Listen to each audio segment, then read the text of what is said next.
Notes 1.5, Political Machines and Political Bosses, for Ms. Richardson's U.S. History class at Bear Creek High School.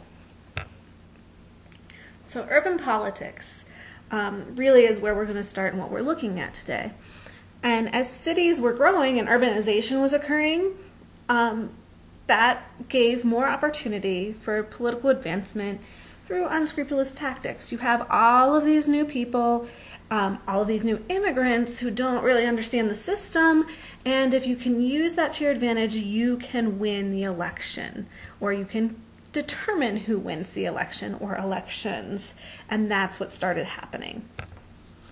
So not only do we have immigrants supporting radical political ideas during this time period, like we talked about in the last section, last set of notes, we also have them supporting these political machines and really working to try to support them because they believe they will help them. During the Gilded Age and the Progressive Era, political parties dominated political life and really were a dominant piece of all life. Voter turnout was extremely high, and people were very involved in these. Political parties organized the campaigns, they controlled balloting, and they really held the loyalty of party members because they would help them with what they needed. They really tried to appeal to the voters. And some of the ways that they appealed to people and helped dominate life were they just had this whole campaign pageantry. It was the entertainment of the era. The parades, rallies, things like that were these huge social events that everyone went to. It wasn't just, like today you're like, oh, it's on TV, whatever. Everybody went. This was the social event. You had church, and you had political rallies. That's what you had. Because it was such a dominant piece of life, there was really, really high voter turnout. I mean, what else were you going to do? You weren't going to sit at home and watch American Idol. You were going to go vote because you really felt strongly that these people would help you. So really high voter turnout. There's also some corruption that leads to the high voter turnout, and we'll talk about that a little bit later in these notes, so keep that in mind. And some very strong party loyalty. People voted along party lines. They would vote a straight Republican ticket, a straight Democrat ticket, and sometimes even a straight socialist or Marxist, communist, anarchist ticket. So they would actually vote straight tickets instead of choosing individual candidates. They would choose their party because they were so tied to their party and so loyal to them.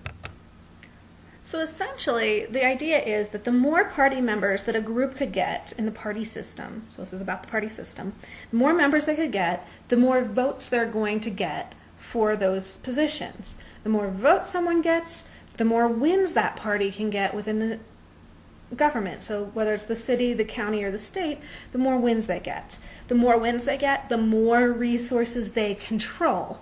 And with the more resources they control, it means more money in their pockets. Because remember, this is a time of corruption, because we are going to talk about those political machines.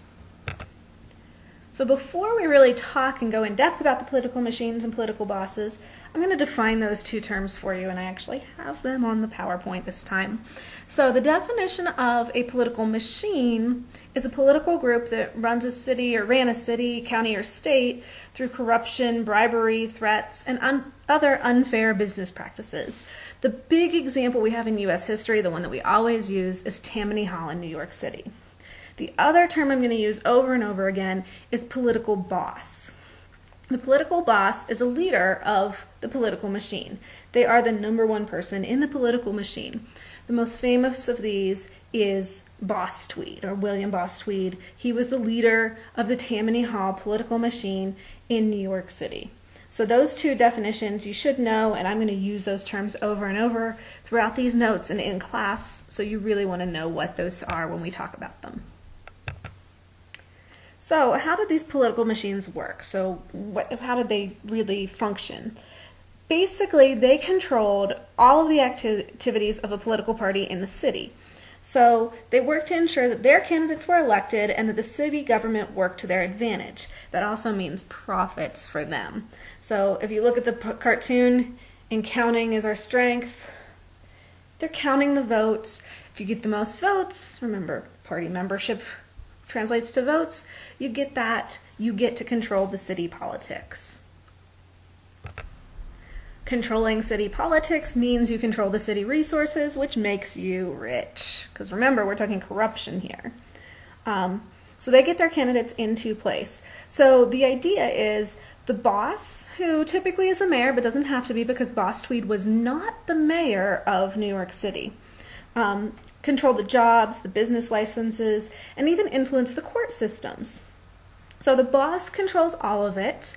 And with this, they're getting kickbacks, they're getting payoffs.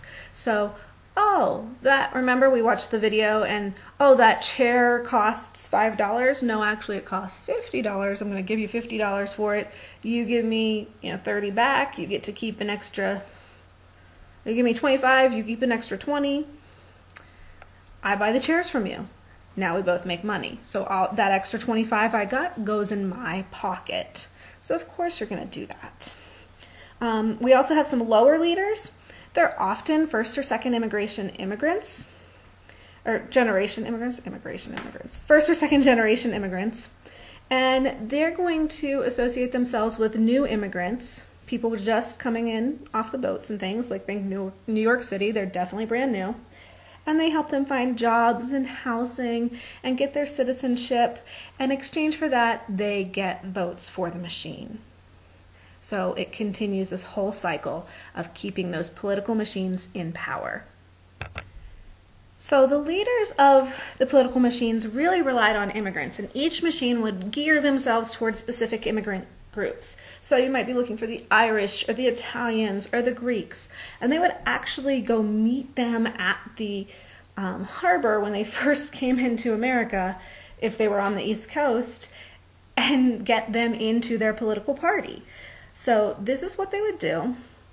Then they would use this to get more votes. They would, like I said, they would help them out, but they would also tell them who to vote for. They would treat them or teach them how to vote. They would take them from polling place to polling place, show them how to vote, go into the polling booths with them. Sometimes we even had more votes in an election than they had eligible voters in a city, because they would have these new immigrants vote multiple times. They didn't even realize they weren't supposed to. So, you can already see the corruption in the political machines. It leads to a lot of unfair practices. Things like election fraud, which I just described. They would use fake names, voting multiple times. They'd pull up dead people would be voting. So, and this was common on both political parties, both the Republicans and the Democrats would do this in the lower levels. Also this idea of graft that I mentioned, so bribes, construction contracts, those kickbacks that they would get for helping out this company, you give us money back. And the police are going to be paid off. They're hired by the boss, they're controlled by the boss, so are they really going to arrest the boss? They're getting bribes too. So of course that's going to continue happening. This filtered all the way to the national level. It even leads to a presidential assassination, but we're going to talk about that in part 4 when we talk about our national politics. But we do see it. It's much more common and much more corrupt at the local, state levels, but it does filter up to the national level.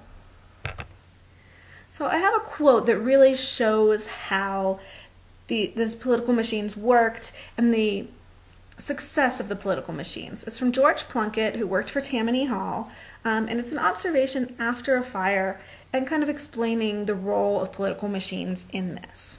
So he says, "I just get housing for them, buy them clothes if their clothes were burned up, and fix them up till they get things running again. It's philanthropy, but it's politics too, mighty good politics. Who can tell how many votes one of these fires brings me? The poor are the most grateful people in the world, and let me tell you, they have more friends in their neighborhoods than the rich have in theirs." So they really they do good things for the immigrants and the poor, and in return they get the votes. So it's kind of a win-win, except that the political machines are corrupt. If there was no corruption, we saw the philanthropy, we'd be very happy with that, but we know today about the amount of corruption that existed.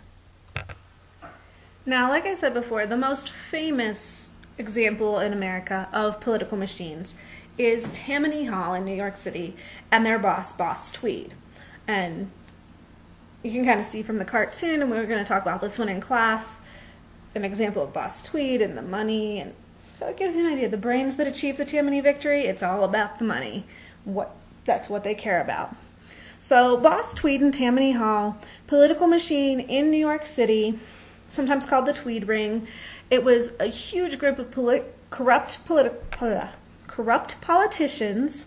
It was actually the Democratic political machine. They were winning all the elections in the 1860s and up until about 1871. And they succeeded in defrauding the city, stealing money from the people of New York City, huge amounts of money. In fact, one instance, we don't have an exact account of how much money they managed to defraud, but one example we do have has it up to somewhere around $300 million that these politicians made off of the people of New York City through their corruption and cheating the system. $300 million in the 1860s. So think about what that would mean today. That would be over $1 billion that they stole from the people. So they were very corrupt. In 1871, they were shut down. Tweed was charged and convicted of 120 counts of fraud and extortion. 120. So he was sentenced to 12 years in prison, ended up not spending as much. We saw a little bit about this in the video, but eventually he did end up dying in jail. Now, that sounds great that we did catch him, we stopped the Tammany Hall political machine, but in reality, while Tweed is the most famous of, and Tammany Hall the most famous of the political machines and the political corruption of the time period, they were not the only ones, and they were just replaced with someone new. It didn't really change things. It really was more of a scapegoat, so it did not stop political machines to arrest Boss Tweed. What did finally help stop political corruption and political machines, those political bosses, was public awareness. So the muckrakers, cartoonists like Thomas Nast, and I've had a lot of his cartoons through all of these, as well as the ones that we look at in class. These people brought awareness to the public that this corruption was happening, and as the public became more aware, they pushed for more reforms. And so we start to see reforms happening at not just the national level, but also local and city levels and state levels that make things more fair and start to get rid of some of that corruption. And that's actually what we're going to look at in Unit 1's Part 3. So we'll look at those reforms. So this is the end of Notes 1.5 and the end of the notes for Unit 1, Part 2.